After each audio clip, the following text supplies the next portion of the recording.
जेव्हा जेव्हा हा जोड एका जोट्यात आलाय तवा तवा एक नंबरचाच मान पटकवलाय आणि याही मैदानाचा एक नंबरचा मानकरी ठरला तास क्रमांक 2 वर झालेली गाडी नासाहेब प्रसन्न मोहिलचे दुमा सुसगाव या गाडीचा प्रथम क्रमांक आला। मध्यंतरीचा काळ थोडा कालावधी या ठिकाणी मालकांसाठी थोडा बैलाच्या पायाला दुखापत झाली, इजा झाली, त्यामुळे थोडा थांबला, परंतु पुन्हा एकदा किस्ता घातलं। सुंदर अशा आजच्या मैदानामध्ये फायनलसाठी एक नंबरला गाडी पात्र झाली।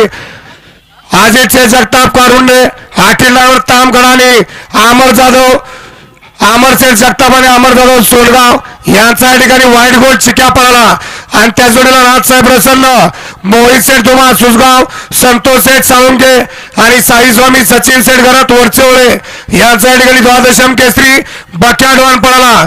बक्याडवान आणि व्हाईट गोल्ड चिक्या आजच्या निमसोडकरांच्या भव्य दिव्य मैदानातील प्रथम क्रमांकाने रोख रक्कम 1 लाख रुपयाचे मानकरी। विजेत्या सर्व बैलगाडी मालकांचं, चालकांचं आणि समस्त चाहत्यांचं